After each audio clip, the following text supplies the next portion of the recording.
Hello, everyone. Oh, it's pretty loud. Okay, the volume is fine for everyone. It's pretty loud for me. It's loud? Perfect, perfect. So, okay, what this API helps is, this lets you cancel, modify, create new HTTP request. For example, my browser is making a call to google.com. I can track that, I can modify that. I'm saying a big thing. Do you get that? So here's the thing, what this example does. So this is a pattern, let's say demos.org, okay? XYZ, anything. So let's come here. Browser.webrequest.onBeforeRequest.addListener. Let me read it again. Browser, web request, on before request, add listener. So browser object, whenever there's a web request, so before that request, do this following thing. Make sense? So I have a redirect function, URLs, and blocking.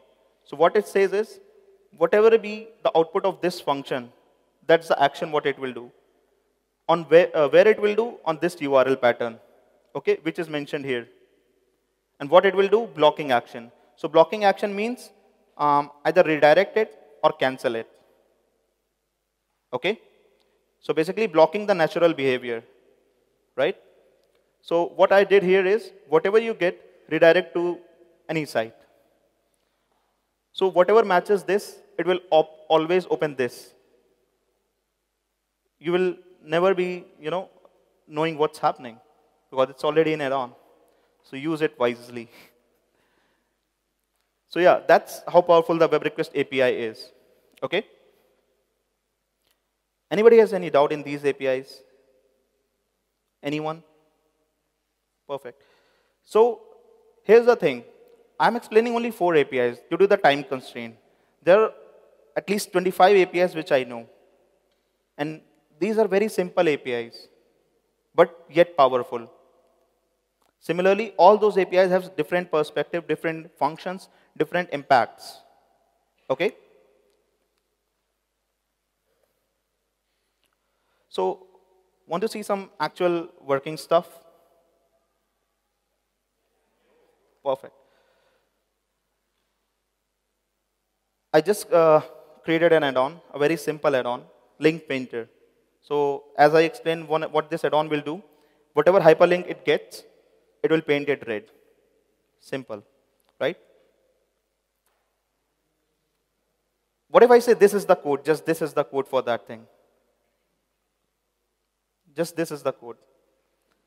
I write this, and every link in my web page will be having the background red. Make sense? Let me explain. So these are 2 files I just clubbed into one. Okay? So from here to here, this is manifest.json. Okay? So we have manifest version 2. Okay. So how many of you know that in November Firefox Quantum was launched, Firefox 57? Okay, I'll explain why it's important. So Firefox before 57 was built on n-numbered languages and technologies, right? But after 57, we developed it on Rust. It's super fast, super reliable, and super private. I'm not promoting the talks, I'm just telling. Okay, I'm a proud Mozillian, so yeah. So that's one part of it. Why I love it? Because it supports web extensions APIs. Before, we used to have an add-on SDK. So before Firefox 57, I built in 3 years just one add-on. In 3 years, I built one add-on which has like 20 users. Okay? With Web Extensions API, I have already built 11 add-ons. And one of my proud add-on is Measure It. And that has 16K downloads within 3 months. So my point is, things have changed drastically. There were number of processes, like you have to learn SDK, you are limited to some things. But when I use JavaScript, I'm a JavaScript developer, I can make add-ons with snap of finger. Consider this add-on. Let's see this. Manifest version 2. It tells that we are not using SDK, but the Web Extensions API. That's a mandatory manifest version we have to put. Second thing is name. Name of your add-on, anything it can be. Third thing is version. That's your add-on version. You keep the version of the product, right? Version 1, version 2, version 3. That has to be incremental. You can put any version. Third thing is description. And fourth thing is icons. Icons are like, it's always good to give specific sizes. May it be any app, may it be Android app, iOS app, add-on, anything. Always prefer giving exact sizes so that it will be the render best way. Okay? Then came content scripts. Content scripts, again, I told these are the scripts which will be loaded once your page loading is complete. Okay? This pattern is specific. Like, what it does is matches. Either you can give your regex. I have given all URLs. All URLs means any, may it be any URL, this will execute the following script. Okay? But preferably give regex. Reason being, you may not want to, you may not want your script to execute at every page, right? So if you're, for example, making an add-on for your website, or maybe specific set of websites, you can give regex here. So both are array. You can execute multiple scripts. You can give multiple regex. Make sense? So what this will do, may it be any add-on, may it be any URL, it will execute this. And what's written in this? This is just a pattern. The thing is style.background color equal to red. That's it. What will be the output of this? This.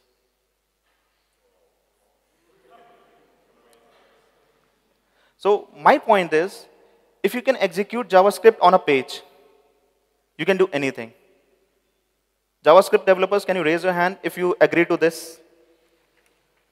Perfect. That's the point of this whole talk.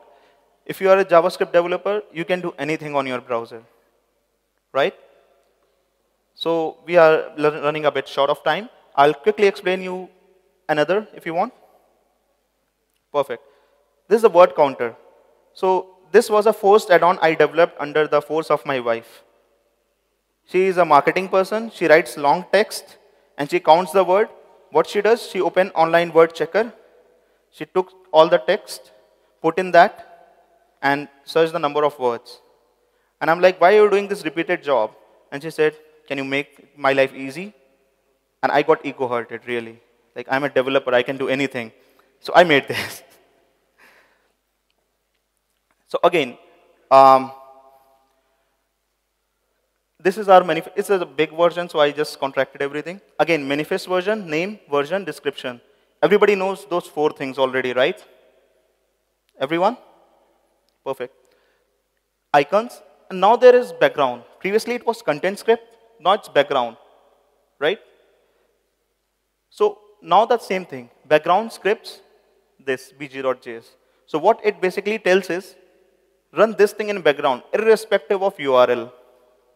Irrespective of the web page I'm opening, run this script, what is written in bg.js. Make sense? Perfect. Let's see what is done in bg.js. So when we run this, what it will do is, look for this file bg.js. One very important thing, in extension development, everything is a relative URL. There is no absolute URL. Like when I say bg.js, it will search in the same folder where manifest.json is. Make sense? Everyone? Perfect. So let's go here first. Browser.menu.create. So basically, this is creating a right-click menu. Make sense? Perfect. So this is an ID. Any ID you can keep just to, if you have 2, 3 menus, so identifying it will be easier. So that's ID for. Title and context all. Title is whatever you want to display in that specific, I will tell you when I show the demo. Context all. So basically, there are many actions when you are doing right click. Maybe you want to get the selected text. Maybe you want to get the URL, right? Maybe you want to get the, if there is a link, just the link, HTML, right? So you have to mention here what, oh, sorry. So you have to mention here what context you need. Again, I'm lazy, so I just put all. Give me whatever you can. Okay? So now I put it, browser.menu on click, add listener. It's self-narrative, right? So what it will do, it will call this function count me. What count me does, get the info.selection text. So basically, this one will give this a parameter, info. Info have many things, what I told, maybe a URL of the thing, maybe selected text, maybe the hyperlink, right? So what I chose is selection text, total words. It's just lazy thing. What I'm doing is splitting it on the basis of the spaces and counting the number of words, right? And then I have number of words. What I do, it's notification.create. Remember the notification API? Notification.create, type basic template, title, and total count. That's it. This, all lines of code will help me. Whenever I select a text, right click, it will tell me how many words are there. You want to see it? This is what it does. Here I select the words. There are the words. How many words and characters? Make sense? So I showed this specific 2 demos. Reason being, be clear about what's content script. Be clear about what's background script. Content script is something which runs on the front end, right? Maybe we call it as foreground. And backend script is which runs in the background. Okay, I think I'm short of time, so this is debugging thing. Like you want to test your add-ons locally. It's about debugging. Click the load temporary add-on, select manifest.json. You will load this temporarily. Okay? Okay, I'll hurry up. I know the time is off. So this is the tool which you can, for example, in your system, you have many add-ons. Okay, you want to test your add-ons locally. So this is the tool which will launch another instance, original instance, where no add-ons will be installed except yours. Okay, these are the steps. After this, I'll share with you the link so that you can get the whole slide. So don't worry, I am just rushing up because there is a bit less time. So once you are done with your add-on, you can publish the add-on on AMO or Chrome or everywhere. So this is the link. These are the resources. And yeah, that's me, Trishul Goyal. Thank you. Oh, you don't have to say there's already a question. Sorry for my English. You gave At least us, you speak, sir.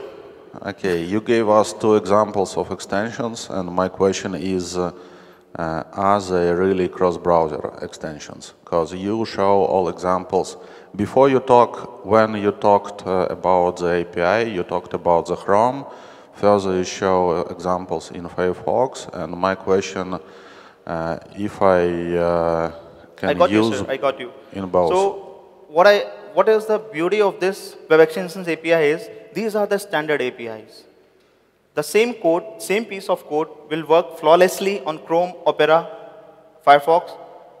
I'm not sure about Edge. They say, but I'm not sure. So they all have the same API, same API regarding the tabs and same so. API. Okay, and one more. Just my laptop isn't working. I have planned to show you, but my laptop isn't connected, so.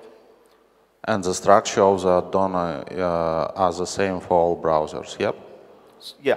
Opera, Firefox, and Chrome. These are following the Web Extensions API standard. So what we are building at Firefox is same Web Extensions API following the same pattern of Chrome and Opera. So once you code, the same code can be deployed on Firefox, Opera, and Chrome. 2 more questions, sorry. I have a special add-on for my Chrome browser which allow me to use add-ons for Opera, and that's the reason for my second question. What for do I need the add-on if they all have the same structure? I can find the name of add-on, but I have... That's a really good thing. Maybe this question will be well redirected to the add-on developer who developed that add-on. And one more question. You've mentioned that if we create an add-on for browser, we could do anything. And my question about the opportunities related to working with file system, for example, or running commands and so on. I know that before, a few years ago, when the XUL for Firefox was actual, it was possible to read and write into files to disk, but I'm not sure what is the current situation. Right now, we are not writing it directly, but if you can see, here's the thing. Whenever you install an add-on, may it be Chrome or may it be Firefox, it will ask user permissions as a mandatory thing. Like, for example, I'm using content script. So this will give a permission. Like, these are the set of things you can do. Okay? So if you can inject the JS, you can read and write the file, isn't it? I mean, just put some random file into the root of my disk. Could I do it from the extension? I mean, could I create the extension which would, for example, swap all files which I was tried to download into a special folder on my laptop? Yeah, you can. You can. Because that can be done via JavaScript. With JavaScript code, we read the files. There is an actual software, a JavaScript code, which actually creates a file folder on your system, on your browser, sorry. Could I get access for the files of other applications? That's what I was talking about. If the user gives permission, the answer is yes. And one more question about permission. Sorry, guys. No problem. Is there any opportunity? I know that when I install an add-on, it asks me if I'm ready to give all permissions. But if there is any opportunity to give only part of permissions requested by... not right now. Okay. Either you accept or reject. I have a question about security, because extensions are a great opportunity to hackers, and the question is, does somebody check your code for evil scripts before they will be stored in Chrome store or add-ons Mozilla store? So addons.mozilla.org plus Chrome extension store both have reviewing process. Your code is reviewed.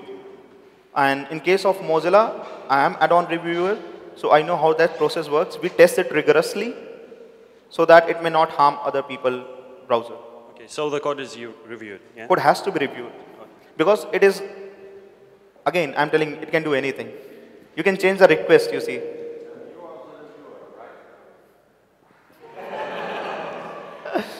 But I don't review my add-ons. That's why. Yeah. Hi. I have a simple question. Like, what's the future of mobile web extensions? Will there be any, like mobile Chrome or mobile anything? These APIs work on Android. I don't know about iOS. It's still unstable in development stage. But these APIs work on mobile. Like notification API, you can use on mobile. No, I'm not talking about APIs. I'm talking about like annexation stuff. Yeah. So creating a real add-on for mobile web. Now it's kind of impossible in it. No, we can make. There are add-ons. If you go on addons.mozilla.org, you will get add-ons which are compatible with your mobile. If you have Firefox in your mobile, you can test it right now. It will show only those add-ons which are installed on mobile, which can be installed on mobile. So it's not all the APIs. We are aiming toward all the APIs, but 60% of the APIs are built for Android already. Thanks. Have any more questions?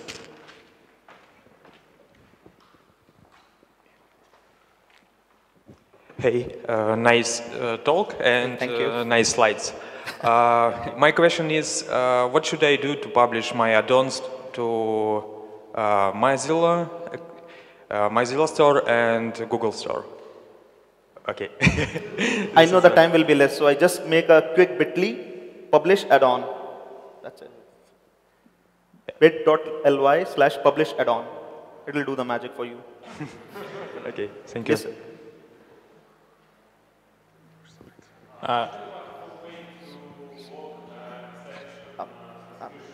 Wait. I'm sorry. There's a confusion. I think that guy has the mic. So. Yeah, thanks for your talk. My question is, does Microsoft Edge support this web extension API? And does Microsoft Edge support this web extension API? Microsoft?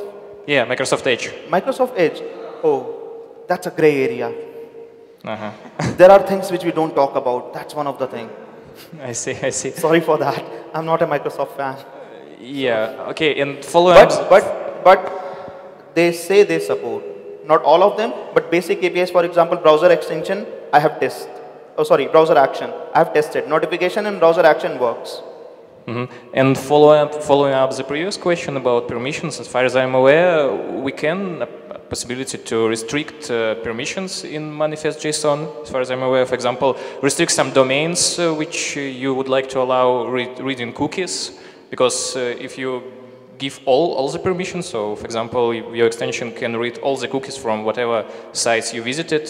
So as far as I'm aware, we can provide some list of permissions we would like to get this extension. Exactly. Like when we say talk about content script, like whatever is in your browser in local storage, that can be only accessed with content script, not with the background script. Okay. So in content script, we actually put the regex. You remember? Content script code. We put the regex only on those URLs that code will be executed. So explicitly, user will be asked for that permission that this add-on will run code on this website. Are you agreeing to that? That permission is there. I see. Thank you. Time's up. One last question. Is there a possible way to block execution context of extension on a web page? Or block? That's a nice question. Yeah. Probably you can temporarily disable it. Is there an API for this? No. We can do it via command line, but that's not a neat way to do that. And specifically to a page, I'm not sure. Okay. But you can run a Firefox instance without any add-on. That's possible. Okay, thanks. Thank you. Thank you, guys.